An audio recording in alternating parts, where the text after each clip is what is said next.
myself Dr. Sachin Goswami and I welcome you on my YouTube channel Dr. Sachin Goswami's English Classes। दोस्तों, जैसा कि आपको मालूम है कि मैंने इससे पहले आपकी जॉन मिल्टन की पोएम एल एलिग्रो आपको पढ़ाई थी। आज हम स्टार्ट करने वाले हैं इल पेंसो रोसो। जो इल पेंसो रोसो दोस्तों ये पोएम है, सबसे पहले तो आपको ये समझना चाहिए कि इल पेंसो रोसो का मतलब क्या होता है। मतलब क्या होता है पेंसो रोसो? पेंसो रोसो मतलब अ पेंसिव मैन, यानी कि अ थॉटफुल मैन। एक ऐसा व्यक्ति जो विचार वाला रहता है, विचारशील रहता है, विचारों में मग्न रहता है, वो कहलाता है पेंसो रोसो। एलिग्रो अ हैप्पी और जॉली मैन को बताया गया था कि एलिग्रो का मतलब हैप्पी और जॉली मैन होता है और पेंसो रोसो का मतलब क्या होता है? एक इल मैन, एक pensive man, a thoughtful man, जिसको हम पेंसो रोसो बोलते हैं। अब दोस्तों ये जो पोएम है ये मिल्टन की ये कंपेनियन पीस मानी जाती है एल एलिग्रो का। याद रख लेना कि which of the following poems is considered as the companion poem of, मतलब कोई भी दे देंगे, वो पेंसो रोसो का नाम दे देंगे या फिर एल एलिग्रो का नाम दे देंगे, तो उनमें से एक पूछ लेंगे।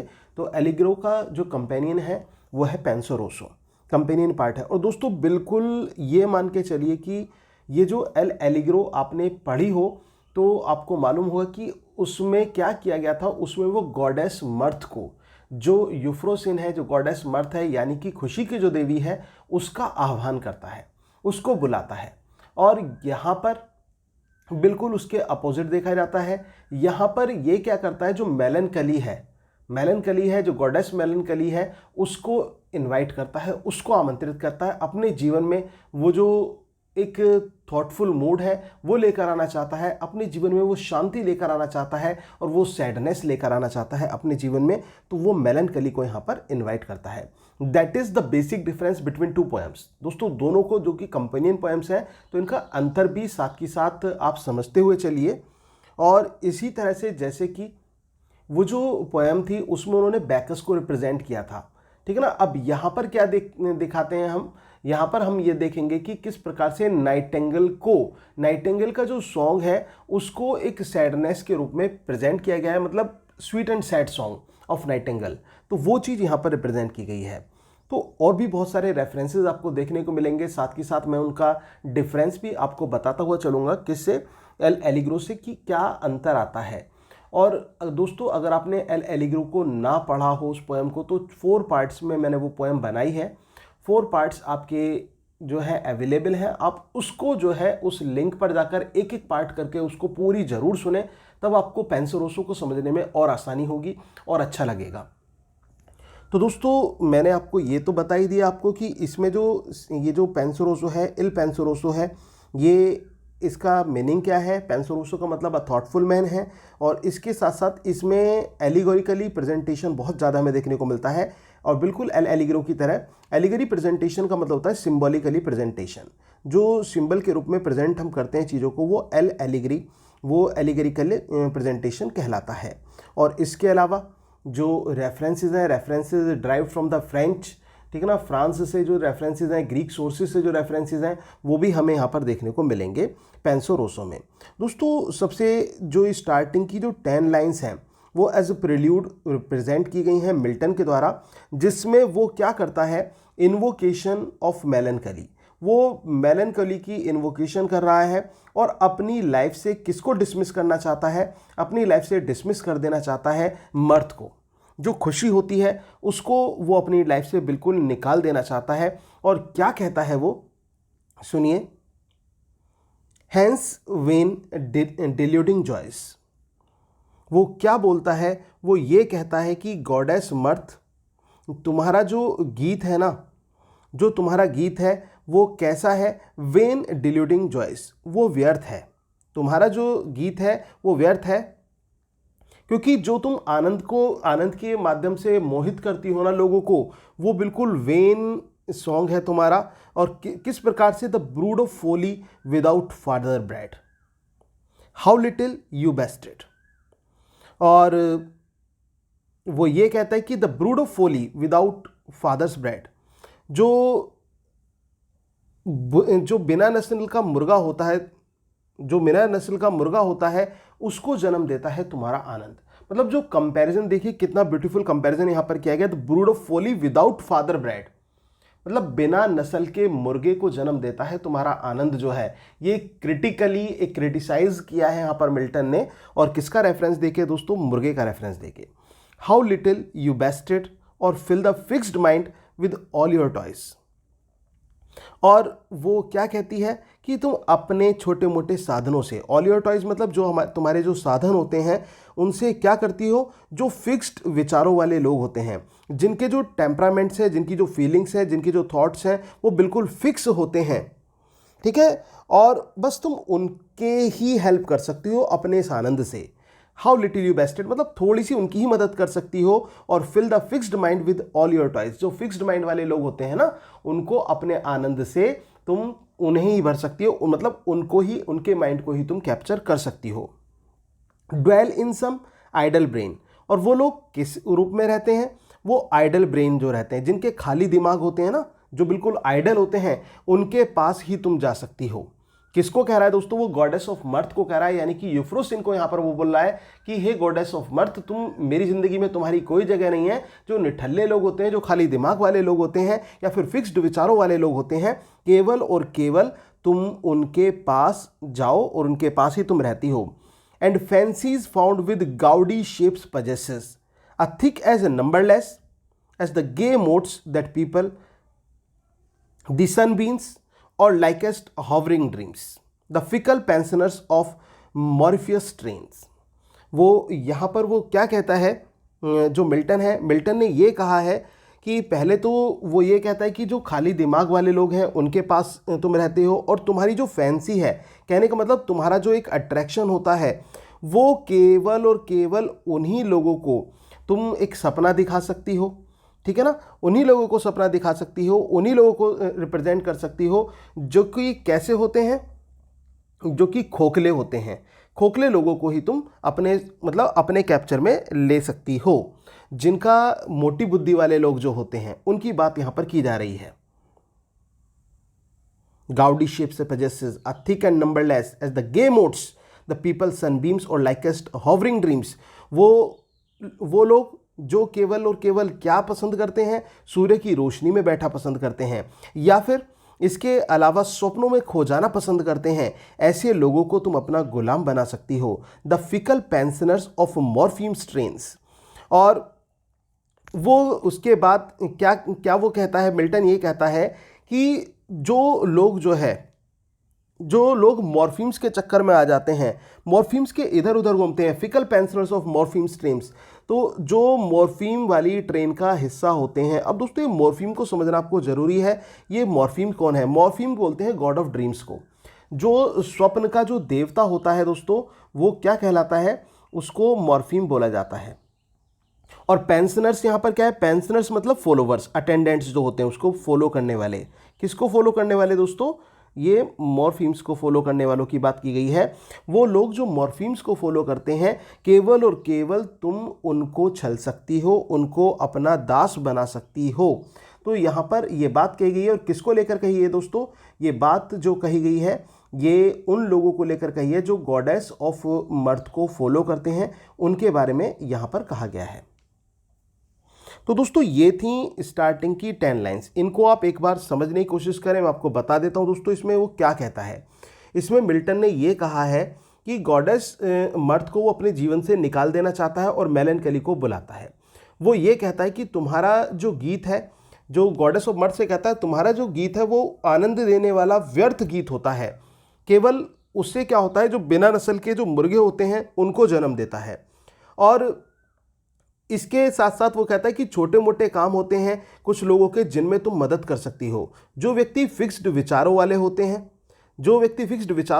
हैं, या फिर उनके वो आइडल ब्रेन वाले होते हैं जिनका खोखला दिमाग होता है, उनके दिमाग में ही तुम रह सकती हो, उनके दिल और दिमाग में ही तुम बस सकती हो। जो मोटी बुद्धि वाले लोग होते हैं, जो बस केवल यूं ही घूमते रहते हैं, स्वप्न में देखते हैं और स्वप्न देखकर खुश हो जाते हैं, तो सपनों के देखने वाले या सपनों के पीछे भागने वाले लोगों के पास ही तुम रहती हो। और जो मॉर्फियस के द्वारा दिखाए गए छोटे मोटे सपने होते हैं। अब दोस्तों मैंने आपको बताया मॉर्फियस कौन है दोस्तों? गॉड ऑफ ड्रीम है, जो स्वप्न का देवता है, उसके द्वारा दिखाए गए छोटे मोटे वो अंश होते हैं।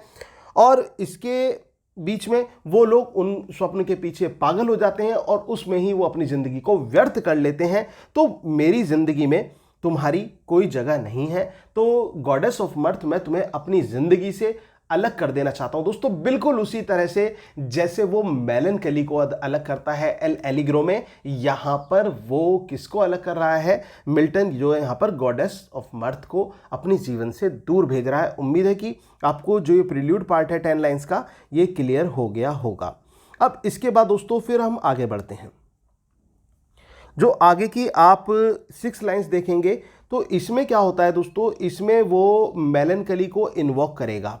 और मेलनकली को इन्वोक कैसे करेगा कि वो काले वस्त्रों में उसके सामने होकर आए, और काले वस्त्रों में बड़ी अच्छी सी लगती है मेलनकली। तो क्या कहता है वो सुनिए।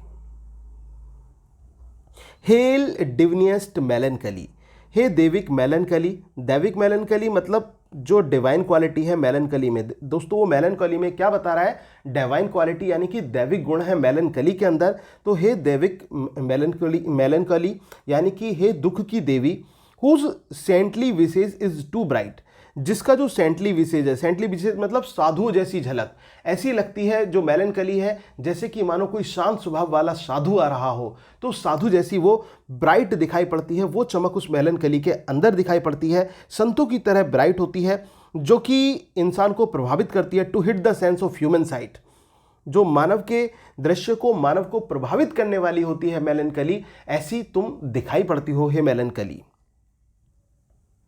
And therefore to our weaker view overlaid with black state wisdom's hue। और वो क्या कहता है, वो ये कहता है कि जो हमारा जो वीकर व्यू होता है, वीकर व्यू मतलब जो आंखें के लिए यहाँ पर कहा गया है, जो आंखें होती हैं, and therefore to our weaker view overlaid with black staid wisdom's hue, तुम अपनी बुद्धिमानी से, तुम अपनी बुद्धि से हमारी आंखों का जो व्यू है उसको एक तरह से चेंज कर देती हो, उसको बदल देती हो, उसका जो तौर तरीका है देखने का वो ही बदल जाती हो। Black but such as in esteem, तुम काली हो, तुम काली हो लेकिन बहुत शानदार हो। दोस्तों आपने वो गाना सुना होगा, हम काले हैं तो क्या हुआ दिल वाले हैं, तो वही सिचुएशन है यहाँ पर। तो वो उसको ये कहता है कि तुम बेशक काली हो लेकिन तुम बहुत शानदार हो, तुम बहुत स्पेसिफिक हो। ये बात किसने किसको कही, ये बात मिल्टन ने जो है कही है, मेलनकली को बोला है कि मेलनकली कैसी लगती है, मेलनकली बड़ी शानदार प्रतीत होती है। मेलनकली अपने उस ब्लैक अटायर में, जो काली उसकी वेशभूषा है, उसमें बड़ी सुंदर लगती है। और इसके साथ साथ वो यहाँ पर क्या कहता है, इसके बाद दोस्तों लाइन को गौर करना, black but such as in esteem prince Memnon sister might beseem. और इसके साथ साथ वो क्या कहता है कि तुम्हारा जो रूप रंग है, ठीक है ना, वो किस रूप में लगता है, जो मेमन है, मेमन के जो एक राजकुमार मेमन है उसकी सिस्टर के बारे में बताया गया है। अब दोस्तों मेमन कौन है, मैं थोड़ा सा आपको इसका रेफरेंस दे देता हूँ। ग्रीक में, हम ग्रीक के रेफरेंस में चलते हैं। मेमन जो हुआ करता था, इथियोपिया का राजा हुआ करता था, ठीक है ना। मेमन कौन था, इथियोपिया का राजा हुआ करता था, early he was the Prince. और ये ट्रॉय का एक मोस्ट हैंडसम वरियर भी कहलाता था, जिस पर लड़कियां फिदा होती थीं। एक ऐसा वरियर था कौन, जो मेमन था। मेमन, ध्यान रखना दोस्तों, ये इथियोपिया का कैरेक्टर है, बहुत हैंडसम वरियर है, और जिसने ट्रॉय के मैदान में युद्ध लड़ा था। और उसकी बहन का नाम था हेमिरा, ठीक ना, उसकी बहन का नाम क्या था, हेमिरा था।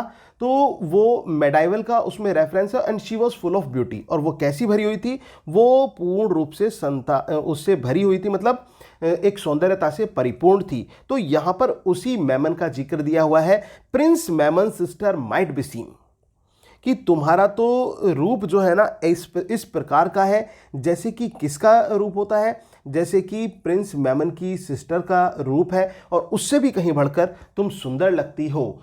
किसको कहा गया है, मेलनकली को कहा गया है। अब इसके बाद दोस्तों वो आगे देखिए क्या उदाहरण देता है, और that start Ethiope queen that stop. और इसके बाद वो कहता है कि तुम्हारा किस रूप कैसा है, इथियोप रानी जैसा है।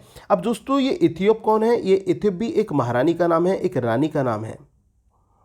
तो इथिप रानी जैसा तुम्हारा रूप है, that strove to set her beauty praise above the sea nymphs and their powers offended. और इसकी बाद में क्या है कि वहां पर the sea nymphs and their power offended, जो तुम्हारी सौंदर्यता है, ठीक है ना, वो जो तुम्हारी सौंदर्यता है वो उस समान है जैसे कि उसकी सौंदर्यता को देखकर क्या किया था, जो समुद्र की जो परियां थी, समुद्र की जल परियां उसको स्टार के रूप में आकाश में भेजाई थी। ठीक है ना, कहां भेजाई थी दोस्तों, आकाश में भेजाई थी। इसी प्रकार से तुम्हारा सौंदर्य प्रतीत होता है मेलनकली। तुम भी बहुत सुंदर हो, तुम भी इथियोप की तरह हो, और इसके साथ साथ तुम भी हेमिरा की तरह हो। किसकी तरह हो, हेमिरा। मैं लिख देता हूं दोस्तों, किससे कंपैरिजन किया है, इथियोप तो यहां पर लिखा हुआ है, और हेमिरा। हेमिरा आपको पता ही है किसकी बहन है, मेमन की बहन है। और जो प्रिंस मेमन है वो कौन है, वो इथोपिया का एक ग्रेट वॉरियर है, ट्रॉय का एक ग्रेट वॉरियर है, हैंडसम वॉरियर है, तो जो मेमन है। इतना क्लियर हुआ, आगे बढ़ेंगे। और फिर उसके बाद क्या कहता है, ये दाउ आर्ट हायर फार डिसेंडेड, लेकिन तुम्हारी जो आर्ट है ना, जो तुम्हारा जो तौर तरीका है वो और भी कहीं ज़्यादा बढ़कर है। और इसके बाद वो क्या कहता है, thee bright hair Vesta long of yore to solitary Saturn born his daughter she in Saturn reign much mixture was not held in stain. और वो क्या बताता है, वो ये कहता है कि तुम जो हो किस प्रकार से लगती हो, तुम्हारे जो बाल हैं वो किसकी तरह है, वेस्टा की तरह है। दोस्तों अब वेस्टा को आपको जानना होगा, ये वेस्टा कौन है। वेस्टा कौन है इसको आप समझने की कोशिश करें। वेस्टा मदर ऑफ मेलनकली है। दोस्तों कौन है, मदर ऑफ मेलनकली। जैसे कि यूफ्रोसिन की मदर कौन थी, दोस्तों मैं कंपैरिजन करता हुआ बताता चल रहा हूं आपको। यूफ्रोसिन की मदर जो कि एलिग्रो में आपने देखा होगा, खुशी की देवी की जो मां थी वो कौन थी, वो थी वीनस, द गॉडेस वीनस, और बैकस उनके फादर थे। ठीक है, और कुछ लोग ये मानते थे कि जेफिर और एरोरा माँ बाप थे। ऐसे ही यहाँ पर मेलनकली का रिप्रेजेंट किया गया है कि मेलनकली किस रूप में लगती हैं। मेलनकली ऐसी दिखाई पड़ती हैं, मेलनकली जो है ऐसी दिखाई पड़ती हैं, बहुत सुंदर दिखाई पड़ती हैं। और उसका मतलब उसका कंपैरिजन किया गया, हेमेरा से कंपैरिजन किया गया, इथियोप क्वीन से कंपैरिजन उनका किया गया, जो सीनिम्स वगैरह हैं तो उनसे कंपैरिजन उसको किया गया। और इसके साथ साथ दोस्तों यहाँ पर जो मेलनकली हैं वो डॉटर ऑफ प्योरिटी के रूप में देखी जाती हैं, क्योंकि विस्टा की वो बेटी मानी जाती हैं। और इसके साथ साथ किसकी बेटी हैं, विस्टा और सैटर्न। ध्यान रखना, विस्टा और जो सैटर्न है, सैटर्न एक प्लैनेट का नाम है, तो उनकी बेटी कौन है, विस्टा और सैटर्न की बेटी कौन है दोस्तों, विस्टा और सैटर्न की बेटी है melancholy. To solitary Saturn born. तो विस्टा और सैटर्न की बेटी का नाम क्या है, मेलनकली है। Is that clear. इसके बाद देखिए, his daughter she in Saturn reign such mixture was not held a stain. और इसके बाद दोस्तों वो इस प्रकार से रहती थी, his daughter she in Saturn's reign, Saturn के रेन में, शासन में, such mixture was not held in stain. जो दोनों का मिक्सचर मतलब दोनों के कॉम्बिनेशन से जो वो मेलनकली बनी, वो इस प्रकार से बनी कि वो उनके पास रहकर भी कैसी दिखाई पड़ी, बेदाग दिखाई पड़ी, जरा सा भी दाग उसके ऊपर नहीं लगा। ऐसी है मेलनकली। तो कुल मिलाकर मेलनकली को स्पॉटलेस दिखाया गया है कि मेलनकली जो है उसके ऊपर जरा सा भी कोई दाग नहीं है। और फिर उसके बाद वो क्या कहता है, oft in glimmering bowers and glades he met her and in secret shades. और यहां पर वो क्या कहता है, ऑफ्ट इन ग्लिमरिंग वॉवर्स ग्लेट्स, अधिकतर उन खुले स्थानों पर, उन झाड़ियों में, जो खुले हुए जो जंगल होते थे, वो जो झाड़ियां होती थी वहां पर ही मेट हर, तो उसकी मुलाकात उससे हुई थी। ही कौन, सैटर्न के लिए कहा गया है, और हर कौन दोस्तों, विस्टा के लिए कहा गया है। वो ये कहता है मेलनकली से कि तुम्हारे जो माता पिता थे वो कहाँ मिला करते थे, सीक्रेट शेड्स में मिला करते थे, रहस्य वाले स्थानों पर मिला करते थे, ऑफ वुडी आइडियाज इमोस्ट ग्रोव। और वो क्या कहते हैं, कहाँ पर, वुडी आइडियाज। वुडी आइडियाज मतलब आइडा के जंगलों में। अब ये आइडा का जंगल क्या है, आइडा का जंगल जो दोस्तों है ये माउंट आइडा है। ठीक है ना, माउंट आइडा माना जाता है, ग्रीक में इसका रेफरेंस दिया जाता है। और जहाँ पर बहुत सारे जो प्लैनेट्स थे वो वहाँ पर विजिट किया करते थे। तो ये बात जो है कुछ रेफरेंसेस में कही जाती है इनको लेकर। और इसके साथ क्या कहा जाता है, while yet there was no fear of Jove, और वहाँ पर जो जॉब है, जॉब अनोदर प्लैनेट को कहा गया है जिसको जुपिटर बोला जाता है, वहाँ पर जुपिटर का भी कोई खतरा नहीं था, जरा सा भी कोई खतरा नहीं था।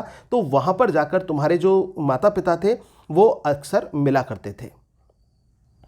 इसके बाद वो क्या कहता है, कम pensive none devotee and pure, तो वो उसको कहता है कि हे गंभीर मुद्रा वाली जो मेलनकली, तुम मेरे पास आ जाओ। क्या कहता है वो, गंभीर मुद्रा वाली मेलनकली मेरे पास आ जाओ, सोबर स्टेड फास्ट एंड डेम्योर, और तुम कैसी हो, बिल्कुल सीधी सादी हो तुम, ठीक है ना। उसको किस रूप में दिखाता है, उसको सीधी सादी कहता है कि बिल्कुल सीधी सादी हो तुम, और इसके साथ साथ वो कहता है स्टेड फास्ट हो, बिल्कुल दृढ़ हो, तुम्हारे अंदर मतलब जरा सा भी वो नहीं है, मतलब बहुत ही ज़्यादा दृढ़ निश्चय वाली हो, और इसके अलावा थोड़ी सी संकोची हो तुम, लेकिन ऑल इन रोब आ डार्केस्ट ग्रीन, और उस डार्केस्ट ग्रीन में मेरे पास चली आओ, मतलब उस अंधेरे को लेकर उस काले कपड़ों में तुम मेरे पास आ जाओ।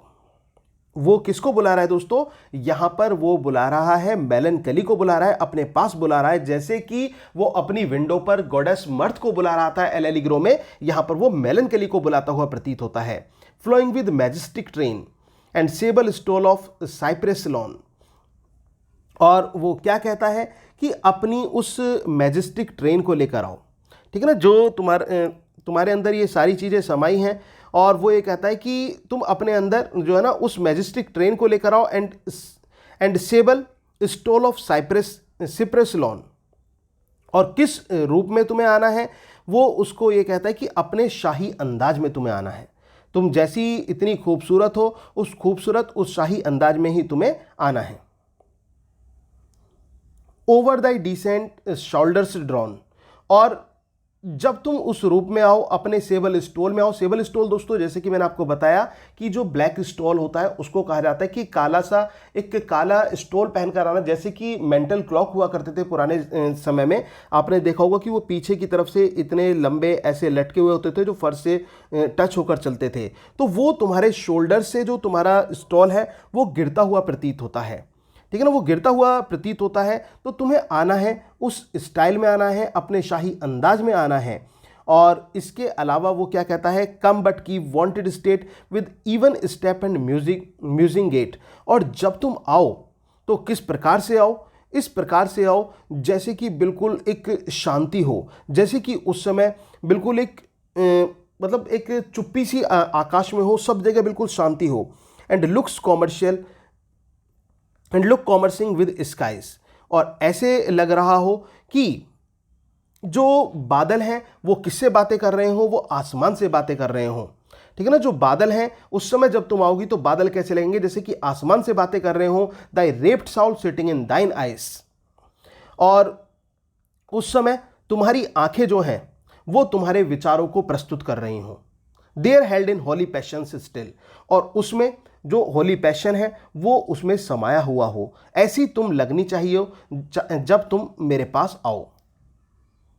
और इसके बाद वो क्या कहता है, forget thyself to marble, forget thyself to marble such with a sad leaden downward cast, और इसके बाद वो ये कहता है कि तुम बिल्कुल ऐसी लगती हो जैसे कि मार्बल होता है, मार्बल की तरह तुम लगती हो। मार्बल जैसे कि आप जानते हैं मार्बल बड़ा अच्छा लगता है, बड़ा खूबसूरत होता है, स्ट्रॉन्ग भी होता है, तो उसी मार्बल को यहाँ पर कहा गया है कि तुम मार्बल की तरह लगती हो। और इसके बाद क्या कहता है, with sad leaden downward cast, और तुम नीचे को तरफ झुकी हुई हो, तुम्हारी आंखें कैसी हैं, वो नीचे की तरफ झुकी हुई हैं। Thou fixed them on the earth has fast, और ऐसा लगता है जैसे मानो पृथ्वी में वो आंखें गड़ गई हों, वो पृथ्वी में वो आंखें फंसी हुई हों, इस प्रकार से तुम्हारी आंखें लगती हैं। फिर उसके बाद क्या कहता है, and join with the calm peace and quiet spare fast and oft with gods doth diet.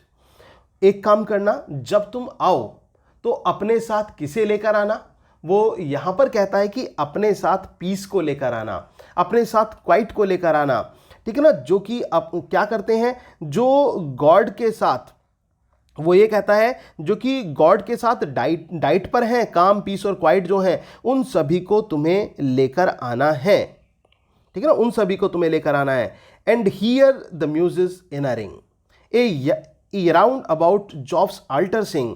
और इसके साथ साथ जो परियां क्या कर रही हैं, जो जॉब्स है यानी कि जुपिटर के चारों तरफ बनाकर गीत गा रही हैं। एक गोला बना रखा है, एक रिंग बना रखा है उन्होंने जुपिटर के चारों तरफ, और वो क्या गा रही हैं, वो एक गीत को गा रही हैं। तो वो ये कहता है कि एक काम करना, तुम उनको भी अपने साथ ले आना, and add to these retired leisures, उनको क्या कर लेना, उनको अपने साथ ले आना। That in trim gardens take his pleasure, और इसके साथ वो लोग जो उनको देखते हैं, उनको सुनते हैं, उनको भी अपने साथ लेकर आना है। That in trim garden takes his pleasure, but first the chiefest with the bring him the yon soars on golden wing, gilding the fiery wheel tone throne the cherub contemplation. तो इसके साथ वो ये कहता है, वो लोग जो फुर्सत वाले होते हैं, जिनके पास, और जो ट्रिम गार्डन में आकर आराम कर सकें, उन लोगों को अपने साथ लेकर आना। लेकिन सबसे पहले वो किसको बुलाना चाहता है, ये यॉन सोर्स गोल्डन विंग, और लेकिन वो ये कहता है कि अपने साथ जो गोल्डन विंग वाले हैं, जो एक साथ मतलब जो भगवान का चिंतन करते हैं, उनको अपने साथ जरूर लेकर आना। मतलब सॉरी, मैं वो भगवान का चिंतन बोल गया। इट मीन्स जो चिंतन में डूबे रहते हैं, उनको अपने साथ जरूर ले आना। और यहाँ पर दोस्तों ये जो गोल्डन विंग गॉड का यहाँ पर रिप्रेजेंट किया गया है, ये कहा गया है कि जो एक ध्यान लगाते हुए जो भगवान होते हैं, उनको रिप्रेजेंट किया जाता है, ठीक है ना, जो ध्यान में रहते हैं। तो वो यही बात कहता है कि अपने साथ उनको भी लेकर आना, जिससे क्या हो जाए, एक शांति हो जाए, द चेरबब कंटेम्पलेशन, जो पूरी तरह से जो है वो पूरी तरह से शांति वहां पर दिखाई पड़ने लगे। तो उनको तुम अपने साथ लेकर आना, ताकि चारों तरफ कैसा हिसाब हो, चारों तरफ जो माहौल हो वो किस चीज़ का हो, वो शांति का माहौल हो। तो उस शांति में वो उसको इन्वाइट करता है, मेलनकली को अपने साथ वो बुलाना चाहता है। And the mute silence hist along, और पूरी तरफ शांति ही शांति छा जाए। इसके बाद दोस्तों यहाँ पर फिलोमिल का जिक्र आया है, एक रेफरेंस आया है फिलोमिल का, लेस फिलोमिल विल डिंग अ सॉन्ग। अब यहाँ पर सबसे मेन चीज़ आती है दोस्तों, यहाँ से कहानी का रुख थोड़ा सा बदलता है। जैसे पोएम का, उसमें आपने देखा होगा बैकस का रेफरेंस दिया गया था, अब यहाँ पर फिलोमिल का रेफरेंस दिया गया है। अब ये फिलोमिल कौन है, सबसे पहले तो आप ये समझिए कि फिलोमिल कौन है। दोस्तों फिलोमिल जो थी वो एटिका की एक राजकुमारी थी।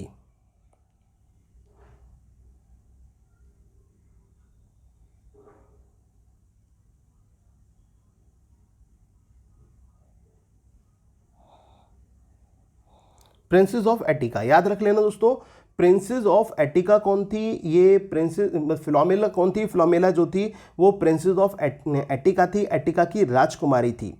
लेकिन उसको टर्न कर दिया गया था नाइटिंगेल के रूप में, she was turn into a Nightingale.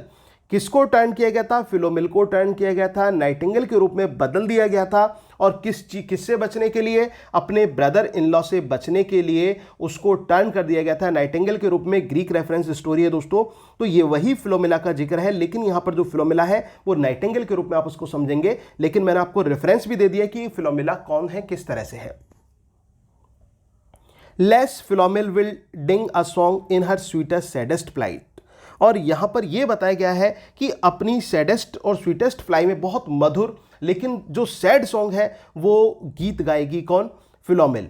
तो जब फिलोमिल गीत गाती है तो उस समय एक सैडनेस आती हुई प्रतीत होती है, वो मेलनकली आती हुई प्रतीत होती है। तो उस वातावरण में वो जो पोइट है वो उस मेलनकली के साथ रहना चाहता है, उसका मतलब उस क्षण का वो व्यतीत करना चाहता है उसके साथ।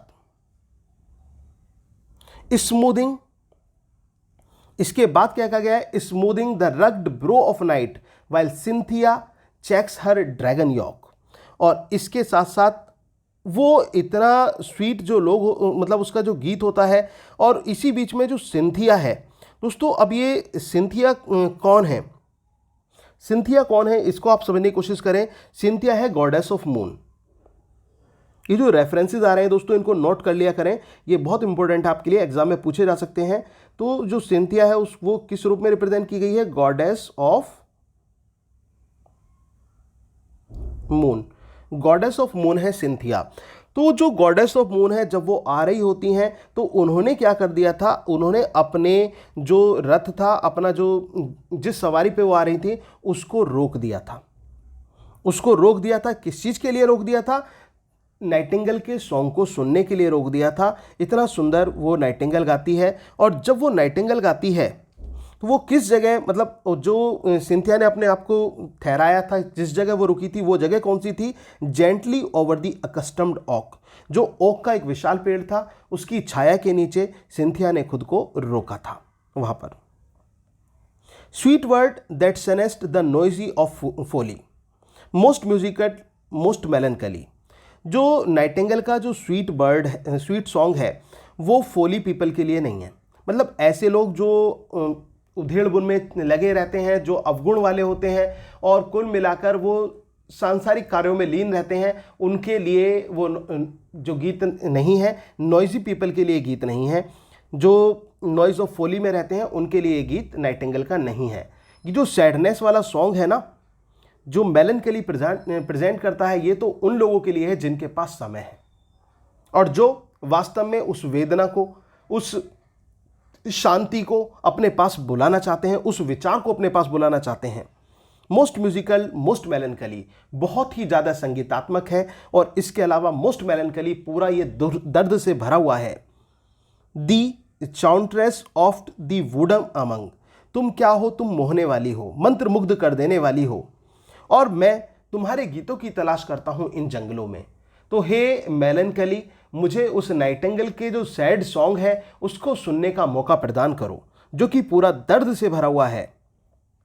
आई woo to hear thy evensong, और वो ये कहता है कि इस बात को मैं बिल्कुल कसम खाकर कहता हूं, इस बात को मैं अपने सच्चे दिल से कहता हूं कि मैं तुम्हारे उस सॉन्ग को, इवन सॉन्ग, तुम्हारे उस प्यारे गीत को मैं बहुत ज़्यादा मिस कर रहा हूं, बहुत ज़्यादा फील कर रहा हूं, मुझे वो गीत सुनना है। And missing the I walk unseen, और मैं तुम्हें कहीं ना कहीं मिस कर रहा हूं। एंड आई वॉक अनसीन, और चलते हुए मुझे कुछ चीज़ दिखाई नहीं पड़ती। दोस्तों बिल्कुल वैसे ही जैसे कि सूरज के निकलने के समय बादल आ गए थे, जंगल आ गया था बीच में एल एलिग्रो में, यहां पर भी वो ये चीज़ कहता है। On the dry smooth shaven green, कहां पर मुझे दिखाई नहीं देती कुछ चीज़ें? मुझे दिखाई नहीं देती ये जो सूखा और कैसा है, एक स्मूथ शेवन ग्रीन है, मतलब एक ऐसा मैदान है जिसकी घास को काट दिया गया है, पूरा क्लीन शेव्ड वहां पर वो दिखाई पड़ रहा है। वहां पर वो कहता है कि मुझे चलते हुए कुछ चीज़ें जो मैं देखना चाहता हूं वो दिखाई नहीं पड़ती हैं। इसके बाद क्या कहता है? To behold and wandering moon riding near her highest noon, और जो चंद्रमा है, चंद्रमा भी मेरे साथ चलता हुआ प्रतीत होता है। जैसे कि दोस्तों जब हम कहीं जाते हैं, आप गाड़ी में बैठिए या फिर कैसे बैठिए, आप चलते रहते हैं, आकाश की तरफ देखते हो तो आपको लगता है कि जो आकाश के तारे हैं, चंद्रमा हैं, वो आपके साथ चल रहे हैं। रात्रि में है तो दिन में सूरज चलता हुआ प्रतीत होता है, और ऐसे ही पेड़ पौधे भी ऐसा लगता है जैसे मानो हमारे साथ चल रहे हों और साइड में पेड़ पौधे होते हैं। तो वही दृश्य वो कहता है कि वो जो चंद्रमा है वो मेरे साथ बढ़ता हुआ प्रतीत होता है। और इसी बीच में riding near her highest Noon like one that had been led astray through the heavens wide pathless way, और इसी बीच में oft as she her head she bowed, अपने ऊंचे उस स्थान पर चलते चलते उस पाथलेस वे में मैंने अक्सर देखा है। वो ये कहता है कि जो शी बाउड, वो झांकती हुई प्रतीत होती है। अब ये यहाँ पर दोस्तों शी किसके लिए कहा है? If her head she bowed, कि उसका जो वो अपने सर को निकाल कर देखती है, अपने सर को निकाल कर देखती है। कौन देखती है? जो सिंथिया है, उसके लिए कहा गया। सिंथिया जो गॉडेस ऑफ मून है, वो सिर को बादलों से नीचे की तरफ निकाल कर देखती है, stopping through a fleecy cloud. कहां से? जो ये बादल हैं उन बादलों से निकालकर अपने सर को, जो गॉडेस ऑफ मून है, वो नीचे की तरफ देखती हैं। Oft on a plate of rising ground, और कहां पर? उस जमीन की तरफ, उस धरती की तरफ। I hear the far of curfew sound, और वहां पर मुझे सुनाई पड़ती हैं क्या? कर्फ्यू की आवाज़ें सुनाई पड़ती हैं। कहने का मतलब जो झरने हुए होते हैं, बहते हुए झरने जो होते हैं, उनकी आवाज़ों को मैं वहाँ पर फील करता हूँ, वो आवाज़ें मुझे सुनाई पड़ती हैं, लेकिन ये आवाज़ें मुझे रोक नहीं पाती। स्विमिंग स्लो विद सलन रोयर, और वहाँ पर वो ऊपर उठती हुई थोड़ी सी तीखी सी आवाज़ होती है उनके गिरने की। और if the air will not permit some still removed place will fit where glowing embers through the room teach light to counterfeit a gloom. और वो ये कहता है कि वो उससे आगे बढ़ना चाहता है। क्यों? क्योंकि वो उससे आगे बढ़ना चाहता है कि जहां पर जो लोग होते हैं कैसे होते हैं, काउंटरफिट लोग होते हैं। काउंटरफिट लोग मतलब जो नकली लोग होते हैं। नकली लोग क्या करते हैं, वो नकली दर्द को बुलाते हैं, नकली गम को बुलाते हैं, लेकिन मुझे कोई नकली गम नहीं बुलाना है।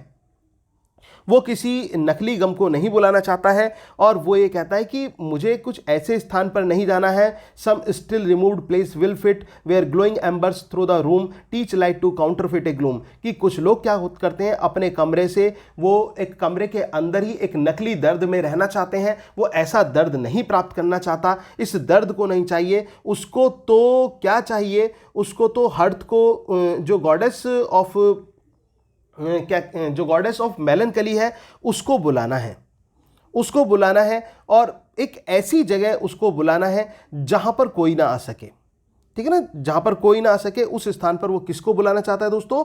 वो मेलनकली को अपने साथ बुलाना चाहता है।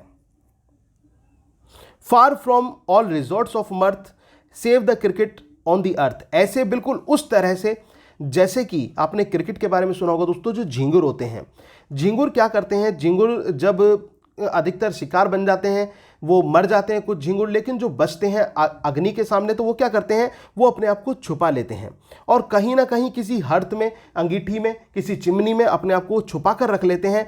उसी प्रकार से वो उस स्थान पर एक मेलनकली को बुलाना चाहता है जहां पर कौन ना आ सके, जहां पर गॉडेस ऑफ मर्थ ना आ सके, जहां पर खुशी ना आ सके। ठीक है ना, जहां पर खुशी ना आ सके वहां पर वो उस मेलनकली यानी कि दर्द को बुलाना चाहता है। बिल्कुल उसी तरह से जैसे झिंगुर जो है अपने आप को किसी एक स्थान पर छुपा लेता है, उसी तरह से वो मेलनकली को अपने पास बुलाना चाहता है। तो दोस्तों आज के लिए हम इतना ही रखेंगे। मैं आगे भी इसके दो पार्ट और लेकर आऊंगा, तो उम्मीद है कि 3 पार्ट में पोएम आपकी कंप्लीट हो जाएगी। तो मुझे उम्मीद है कि आपको वीडियो अच्छी लगी होगी। दोस्तों अगर वीडियो अच्छी लगी हो तो प्लीज़ वीडियो को लाइक ज़रूर कर देना और साथ ही साथ कमेंट बॉक्स में रिप्लाई करके भी बताना कि आपको कैसी लगी। Thank you very much, yours doctor Sachin Goswami.